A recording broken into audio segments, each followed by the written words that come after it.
Hi, I'm Heather Warlick, and this is Weekend Look, your guide to entertainment in Oklahoma and the world. George is on vacation, so today it's just you and me. Well, it's the 4th of July, and before he took off for vacation, George came up with a list of ways to celebrate all over the state. Check out today's Weekend Look section in the Oklahoman for that.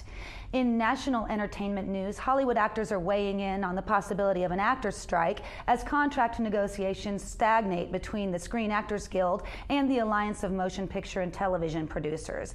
At the premiere of Hancock, Will Smith and Charlize Theron, among other Hollywood heavyweights, expressed concern over a possible strike, commenting that a strike could only aggravate an already awful economy. Now, Beatles fans will be excited to know that the British Broadcasting Corporation will air a long-lost Beatles interview featuring John Lennon and Paul McCartney talking about the day they met and their songwriting partnership. The Associated Press is reporting that the precious film sat forgotten for 44 years in a South London garage until film fan Richard Jeffs realized that the priceless bit of pop history was hiding inside.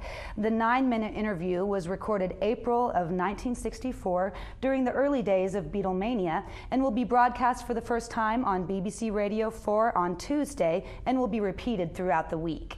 And here's news of a partnership that could rival the brilliance of McCartney and Lennon. Will Ferrell and Sacha Baron Cohen of Borat and the Ali G Show fame will star in a comedy version of Sir Arthur Conan Doyle's Sherlock Holmes books. In a stroke of genius but elementary casting, Cohen will don the deerstalker hat as the legendary detective, Sherlock Holmes, and Ferrell will dumb down his usually highly intellectual shtick as Dr. Watson with director Guy Ritchie at the helm. And if you needed any more clues of the inevitable success of the movie, consider that Judd Apatow, the brains behind The 40-Year-Old Virgin and Knocked Up, is co-producing the as-yet untitled project. And here's a Big Brother-esque story for you. Viacom, the global entertainment content company who owns MTV and BET Networks, Paramount Pictures, and DreamWorks, will soon be watching you watching YouTube. It's an ongoing legal battle concerning the possible YouTube copyright infringement. And a U.S. District Court judge ruled this week that Google must provide Viacom with YouTube user histories, including the login ID of the users who have watched videos, the time they started to watch the video, users' IP addresses, and the video identifier. Viacom claims that it needs access to the entire database in order to see whether users are watching infringing videos more often than they're watching non-infringing content. Well, Viacom, I admit, I've watched Cat playing piano more times than my fair share, but I don't think that's any of your concern, really. Now, moving on this weekend, there's a plethora of interesting events going on related to Independence Day, but here are some other local picks for your general entertainment enjoyment. Debbie Does Dallas runs at Carpenter Square Theater this weekend through July 12th. A slightly more tame version than the 1970s film with the same name, the live theater production is about a high school cheerleader named Debbie who dreams of making it to the big time by becoming a Texas cowgirl cheerleader.